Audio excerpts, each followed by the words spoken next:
सरकारी स्कूलों के बच्चों को बड़ी सौगात मिली है। जी हां, यूपी में सरकारी स्कूलों के बच्चों को ये बड़ी सौगात दी गई है। अभिभावकों के खाते में डीबीटी धनराशि दी गई है। जी हां, डीबीटी यानी कि डायरेक्ट अकाउंट में ये पैसे गए हैं। डीबीटी के रूप में हर छात्र को 1200 रुपए दिए जाएंगे ताकि ये छात्र अपनी यूनिफॉर्म खरीद सके। तो सीएम योगी आदित्यनाथ इस कार्यक्रम में खास तौर से पहुंचे और छात्रों को उनके यूनिफॉर्म के लिए, उनकी वर्दी के लिए 1200 रुपए उनके अभिभावकों के खाते में भेजे गए हैं ताकि छात्र अपनी वर्दी ले लें। इससे पहले कहा यह भी जा रहा था कि वर्दी के लिए क्या कपड़ा मुहैया करवाया जाएगा, तो इसको लेकर सवाल बार बार विपक्ष उठा रहा था कि इससे पहले जब वर्दियां दी गई थी तो उसका कपड़ा सही नहीं था, उसकी क्वालिटी काफी बेहतर होने की जरूरत थी। इसको लेकर सरकार की तरफ से ये नया निर्णय लिया गया, 1200 रुपए हर अभिभावक के खाते में भेजने की बात कही गई और अब उसकी शुरुआत भी हो गई है।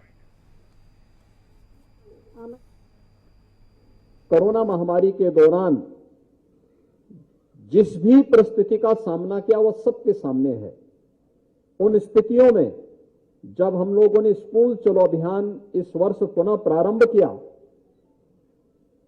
तो मैं धन्यवाद दूंगा कि आज ये संख्या बढ़कर के 1,91,00,000 बेसिक शिक्षा परिषद के स्कूलों में पहुंची है, जिसमें ये बच्चे बेसिक शिक्षा परिषद के स्कूलों तक पहुंचने में सफल हुए। इन बच्चों के लिए uniform, bag, books, suit, sweater, ये सभी चीज उपलब्ध हो जाए। 2017 के पहले मुझे प्रदेश के अंदर कई जनपदों में जाने का अवसर प्राप्त हुआ था और 2017 में मैं इस बात को देखता था कि पहले तो स्कूलों की स्थिति बहुत अच्छी नहीं थी। बहुत सारी जगह स्कूलों में भवनों पर बड़े बड़े पेड़ लगे हुए थे। कुछ जगहों पर ये पता ही नहीं लगता था कि ये विद्यालय है या कोई बाग है। झाड़ी के बीच में जैसे तैसे बच्चे स्कूल भी आते थे। कहीं शिक्षक है तो छात्र नहीं, कहीं छात्र है तो शिक्षक नहीं, कहीं भवन है। तो ये दोनों चीजें नदारद होती हुई दिखाई देती थी।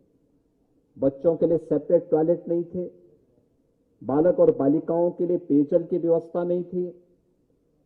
और उस समय हम लोगों ने एक अभियान चलाया था जिस प्रदेश में 2017 तक पहुंचते पहुंचते बच्चों की स्थिति ये थी कि स्कूल जाएं, गांव का एक सामान्य गरीब से गरीब व्यक्ति भी अगर उसके विद्यालय में प्राइवेट स्कूल किसी ने खोला है और वहां एक सामान्य अभाव में चल रहा है तो गांव का वह व्यक्ति उस प्राइवेट स्कूल में बच्चों को भेजना उचित समझता था, उसको वह विश्वसनीय लगता था, बशर्ते बेसिक शिक्षा परिषद के स्कूल में भेजने की बजाय। लेकिन पिछले 5 वर्षों में आपने मेहनत किया, बेसिक शिक्षा परिषद को विश्वास का प्रतीक बनाया। 1,34,000 1,34,00,000 तक पहुंची हुई संख्या को आज आप लोगों ने 1,91,00,000 तक पहुंचाया है। यह आपकी एक उपलब्धि है।